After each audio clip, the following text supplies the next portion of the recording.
Okay, we're ready to start cutting our wood. We have our template on there.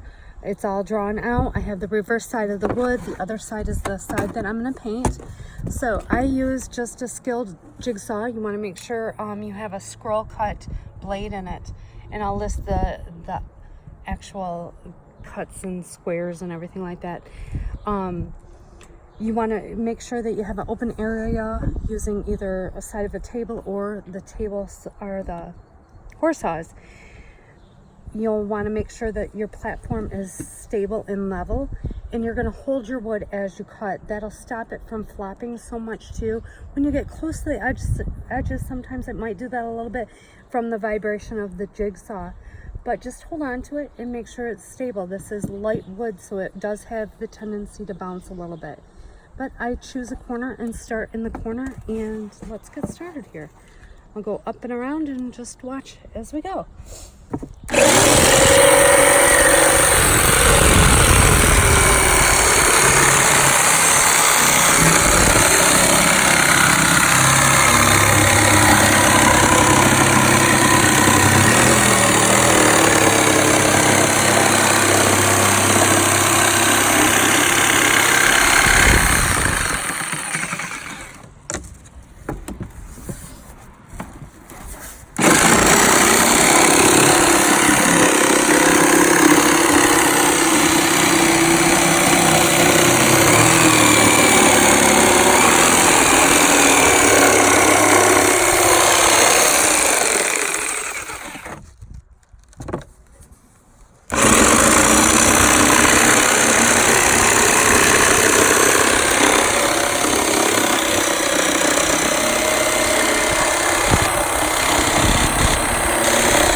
And there we go.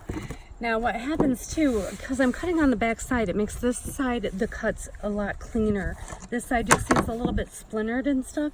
What you're going to do now is take just either sandpaper and roll the sandpaper, or a hand sander, and just roll it across the edges on the back side and on the front side to smooth those edges out a little bit. But there's your finished template, all ready to go.